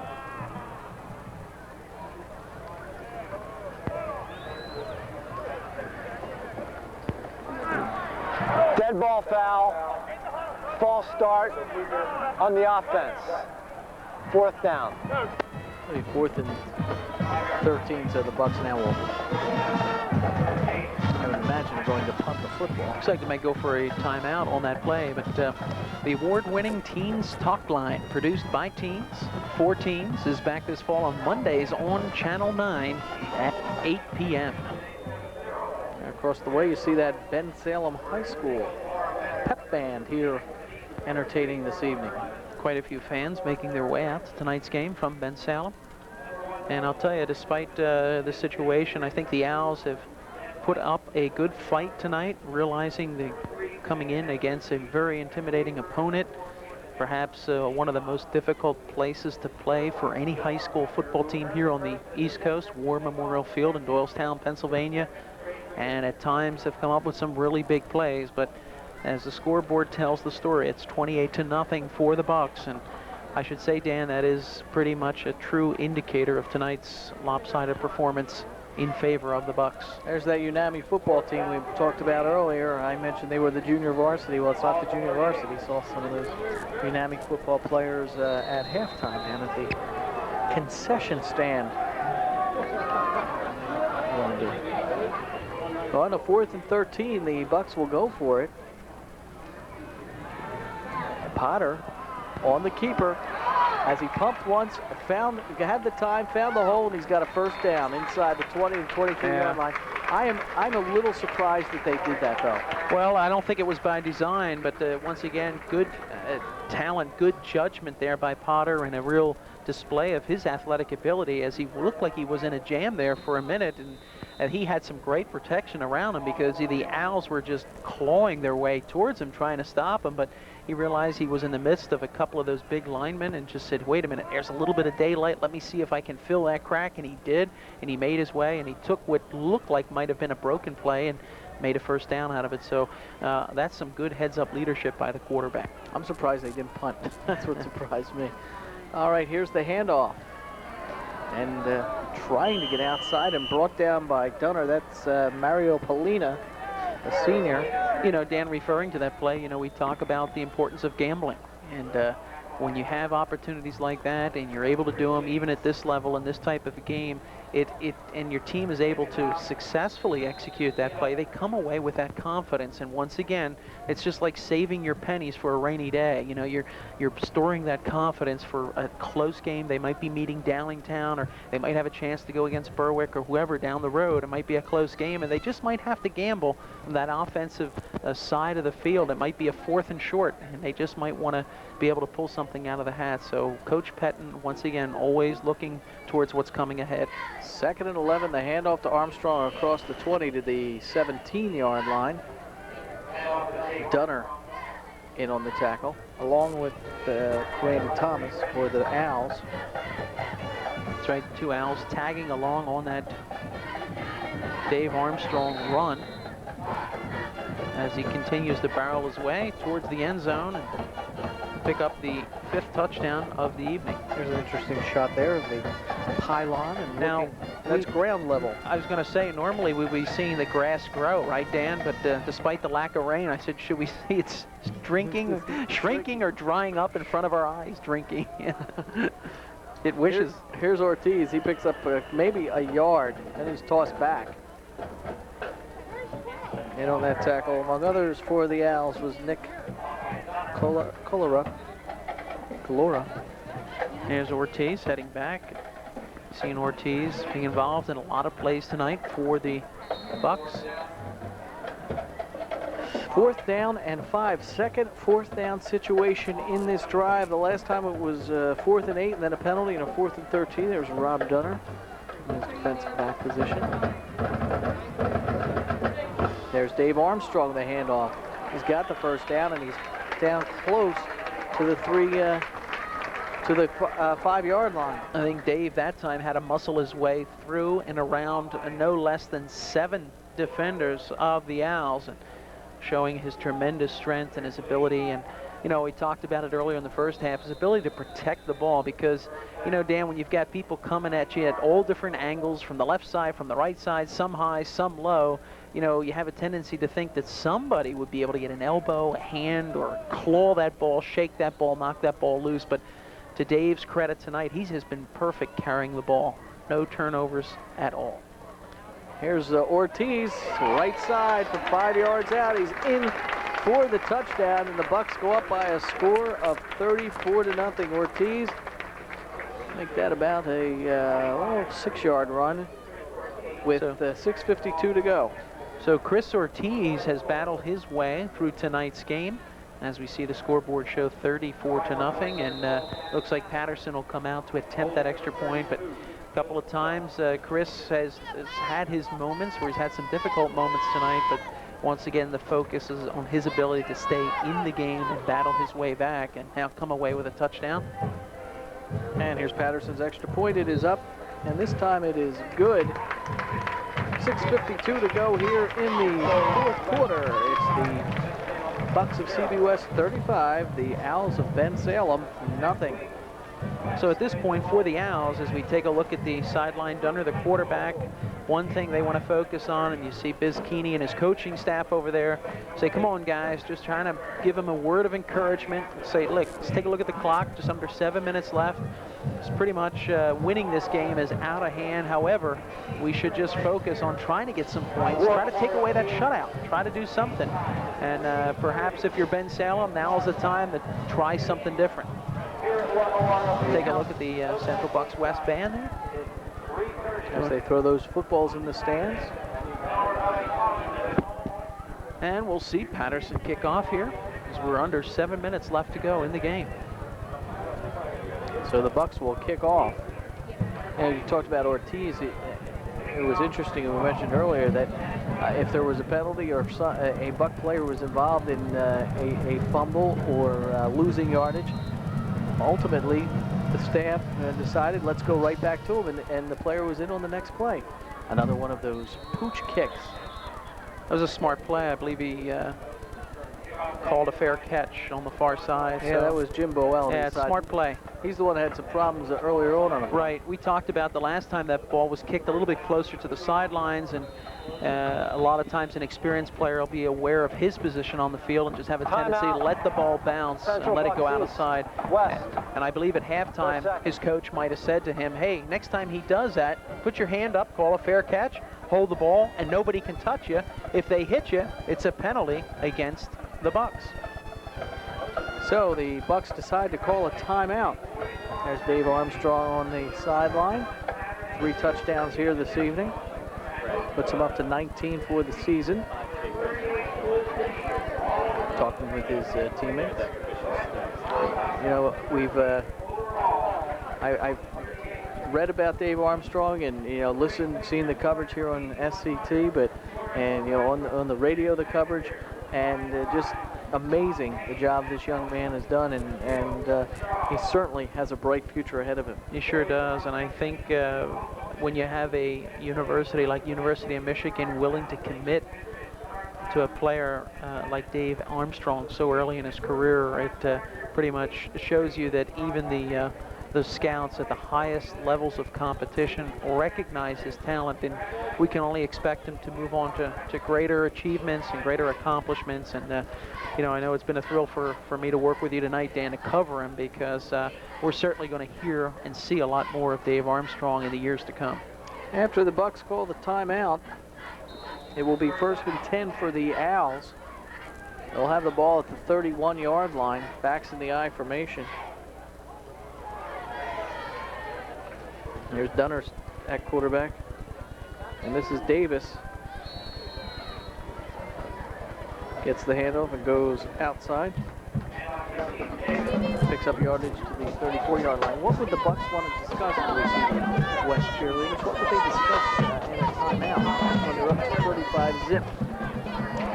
Finding a way to get back, get the ball back, and possibly the defense come up with a turnover and possibly run in and try to get some points. One of the most frustrating aspects of the defenders is that a lot of times they say, we're out there playing and trying to win the ball and create the turnovers.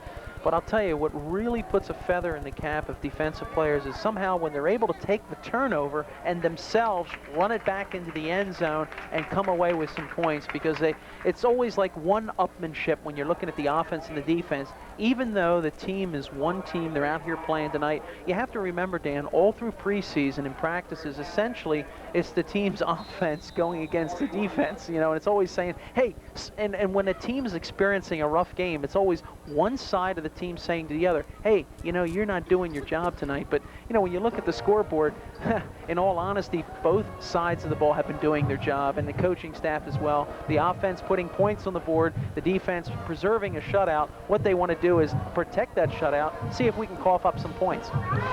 Dunner on a 1st down carry. Now it's the handoff to Davis, and in on the last 2 tackles, Greg Kinsel for the Bucks of CB West, along with also in on tackle Scott Warden. You just asked, Dan, what they might talk about defensively. They showed you right there all that aggressive pursuit of the ball carrier. Not 1, not 2, not 3, but 5 and 6 players. So once again, the Bucks, what's making them successful in this type of game at this late stage, trying to maintain that intensity. Up 35-0. How many teams have you seen with a comfortable lead just sit back and just let it slip away? 5:21 left. Dunner under pressure. The pursuit again. Excellent pursuit by the Central Bucks West defense. In on that tackle was Carl Muller, also Jeff Cahill. And that is another quality. There you see Carl Muller, great shot. He was in there first and getting his hands there on Dunner. But another quality of Coach Pettine is to maintain that intensity level. You know, in this type of game tonight, 35-0 is relatively not challenging. Is a relatively simple game for this team. But at some of the tougher competition that they're about to face later on in the season, 60 minutes is not a lot of time. And it's so important to keep your head in the game. Concentration, focus, maintain that intensity. And that's the discipline that we're seeing on the field here tonight. 3rd and 15 going long, and we've got flags on the play. Pass interference. Dunner going long for Art Brown. Yeah, Brownie almost came away with that, but we'll see if it's defensive pass interference. Maybe Brown had his hands illegally over the D-back there, but looks like it's going to be against the Bucks.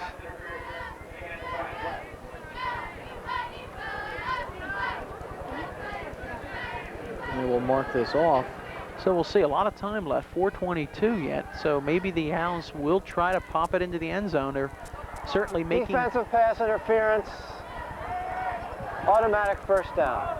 So automatic first down, and we got the ball at midfield, Dan. So the Owls, and lots of time left, the Owls really can make a statement for themselves right here, playing for some pride, trying to erase that shutout on the board. And on the other side of the ball, you've got the Bucks defense trying to psych themselves up, say, hey guys, you know, here's our turn. Let's keep this shutout. 1st and 10 from midfield for the Owls. Davis tries to get outside, picks up yardage across the 45. Nice blocking up front there by the Owls, and I believe leading the way up there was Andy Sismazer. Carl Muller in on the tackle, among others, for the Bucks. VHS copies of tonight's game, as well as all other events covered here on SCT, are available by calling 215-345-5154 during the normal business hours, Monday through Friday, 9 to 5. At SCT, your home for high school sports. There's the handoff again, right side. Davis. We won't be needing covers tonight, Dan, but you can go cover to cover with hosts Lee Wolf and Gina Weber as they cover interesting stories, people, places, and events in the area right here on Channel 9, Wednesdays at 8:30 p.m. Boo! Did I scare you? Well, if not, the feature this month on Bucks County Ghost Stories might. And that's right here on your home for high school sports and interesting events cover to cover. 3rd and 4, 43-yard line. Dunner getting outside, looking to pass. Now he scrambles and will get a first down across the 40 to the 48-yard line, or to the 38-yard line, 37-yard line. 6 yellow jackets, I should say black jackets, black and yellow, buzzing around him as he earned that first down, but not without punishment. We're under 3 minutes left to go, and it's the Owls on the move with a first down, Dan. So they're going to do all they can to try to punch it in the end zone. This will be a nice test here for the Bucks defense. As you see the crowd filtering out, flags on the play. False start on the offense. First down. Here's the offense now with a little bit of anxiety, trying to rush the play, and of course now harming their cause, having to go back. And it'll be a 1st and 15 at the 42-yard line. 2:40 to go, the clock winds down. Outcome pretty much here. We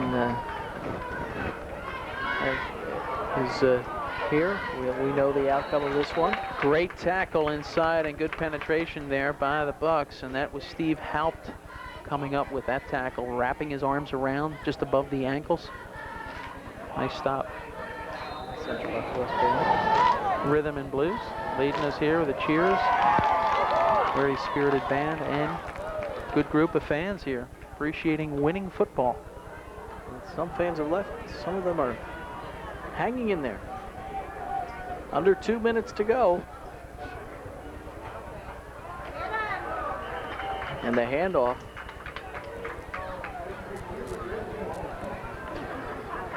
Having difficulty, it was Quay Taylor. Yeah. Trying to work his way up, but once again, that time the Bucks defense really stacking heavy to the right side and reading Taylor's path of movement there and just making the stop before he could make any sizable gain. 3rd down and 12 for the Owls. Ball inside the 30 at the 29-yard line. Or at the inside the 40 at the 39, I should say, 39-yard line. Dunner fakes the handoff, keeps himself, and gets across the 35 to the 34-yard line, where it will be 4th down. It will be short of a 1st down. Dunner makes a nice move, really doesn't have many options available. Perfect coverage in the secondary for the Bucks, and the Bucks pretty much that time in a prevent defense formation, allowing them to make some gain up front. And there we go. That's the new recruit, right? It's the Buck, the mighty Buck. I want to see the Buck with some footwork. There you go. Hey, Buck can do it. Yeah, some of those cheerleaders. He's trying, but somehow those legs are just don't quite fit in that scene. 4th and 7. The Owls will go for it. Dunner drops back a couple of steps. He's looking Hail Mary. sideline, and it's incomplete. No flags on the play. That was not really a catchable ball. Yeah, really well covered again. Good support on the receiver coming down, and they also had an extra guy deep in the secondary. So the Bucks really on top of things defensively as they're about to wind the clock down and come away with a big 35-0 victory. And the ball will be turned over to Central Bucks West with 24 seconds to go in this one.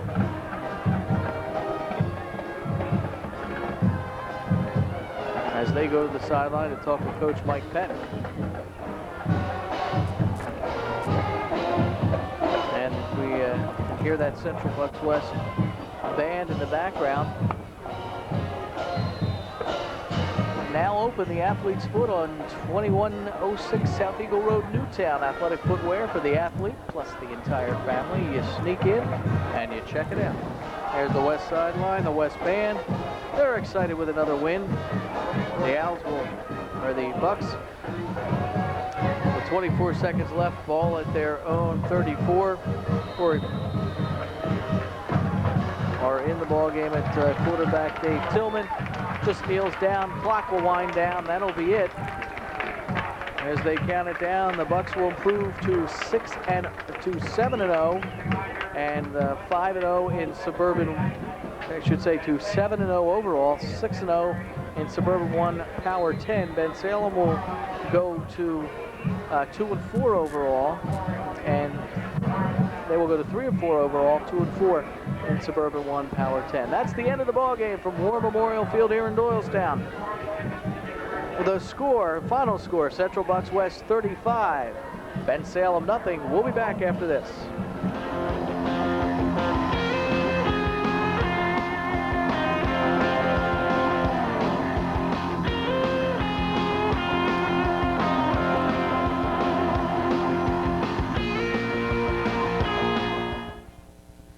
Looking for the perfect pre-owned car? Come to John Altamari Auto. With over 125 quality pre-owned cars in stock, you're sure to find the car you want at the price you want. Choose from luxury cars, vans, sports cars, imports, and four-wheel drives. Every car is warranted for 1 year with current inspection, plus Altamari has a service center on the premises. Bad credit or no credit, Altamari gives you instant approval with as little as $500 down. So, visit our friendly sales staff to help you get the car you want. John Altamari Auto, located on East Lincoln Highway, 100 yards from Reedman's.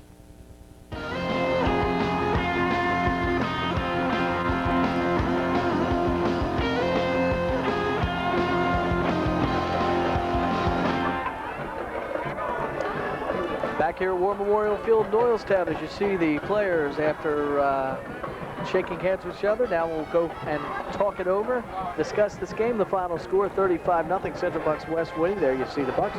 Dan Taylor along with Florian Kemp. And Florian, your thoughts? Congratulations to the team, a well-deserved victory. You look at the scoreboard, Dan, 35-0. You can't find a more perfect score, but both you and I here and our viewers realize that if you're the Bucks fan and you're the Bucks, you know you've played anything but a perfect game. Yeah, you won. The overall mission was accomplished, but there were some details where they had some rough moments. They were able to smooth them over. And, of course, knowing Coach Pettine and how much of a stickler he is to detail, you can expect the team to continue to refine their efforts as they head towards the final stretch of the season. If you're the Bensalem Owls, absolutely no reason to hang your head in shame. You came out, you battled, you showed some good things. Unfortunately, you had a couple turnovers, had some fouls, some penalties called against you. They kept you from getting the ball in the end zone, but nonetheless, played with a lot of heart, class, and character, refused to give up. And before we sign off here, special congratulations to head coach Mike Pettine. That was his 288th victory. 12 away from 300. Quick rundown of the scoring here in this 35-0 win. First quarter, Dave Armstrong, a 10-yard run, and Dan Patterson's extra point attempt was good. The Bucks went up 7-0. Then with 11:53 to go in the half, right on a fourth down, the Dave Armstrong again, a 7-yard touchdown run. Dan Patterson's point after attempt was good. West up 14-0. 43 seconds to go in the half. It was Corey Potter, a 13-yard touchdown run. Patterson's point after attempt was no good. Bucks went into the half up 20-0. In the third quarter, it was a 1-yard run from Dave Armstrong, and the Bucks a 2-point conversion attempt. Potter to Polina, it was good, so the Bucks go up 28-0. The Bucks went up 28-0. And there was a case of working. We talked throughout the game, working on something. Why would they go up? But why would they want to go for 2 points when they're leading? And they decided, this is, like you said, this is something we may need to work on. We may have this situation as we get later in the season in a tight ball game.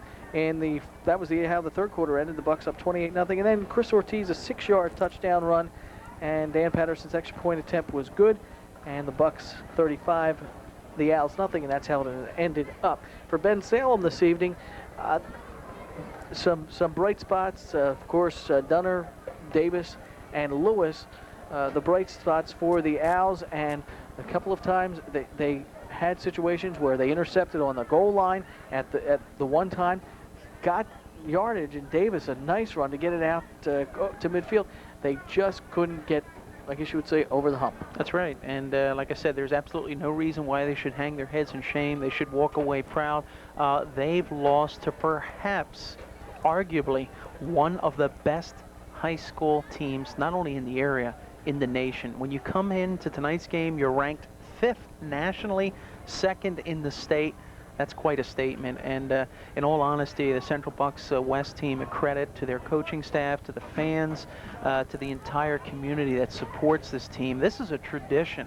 This is a rich football country, I should say, right here, this area of Doylestown and Bucks County. And, on behalf of yourself and myself and SCT, we can only wish them the best. And I'd like to see them go all the way to the top this year and just take it. And they can expect our best wishes and our full support behind them. As you see, a good look at the band there, who's also played such a, I should say, a quote, instrumental part in the team's success, spurring on the fans here and entertaining us at halftime as well. The Bucks now jump to 7-0 and 6-0 in Suburban 1 League Power 10, and Bensalem is at 3-4 and overall, at 3-4 overall, 2-4 in Suburban 1 League Power 10. And Bensalem, this was a tough loss. It was a difficult game. They are turning that program around down there. Last year they didn't win a ball game. They had a couple of years where they didn't win ball games. So that is a program that is turning it around. There's the Bucks cheerleaders too, as they leave the field. Everybody had a good time on this evening. Okay, as our young fan there waves to our cameraman, we'd like to thank tonight's production crew, our director Lee Wolf, Ken Gray on the audio, Joe Dare McAleese on the electronic graphics, our camera operators John Stevens, Jeffrey Nace, and Terry Colbert. For Florian Kemp, this is Dan Taylor. The final score: Central Bucks West 35, Bensalem nothing. Have a good evening, everyone.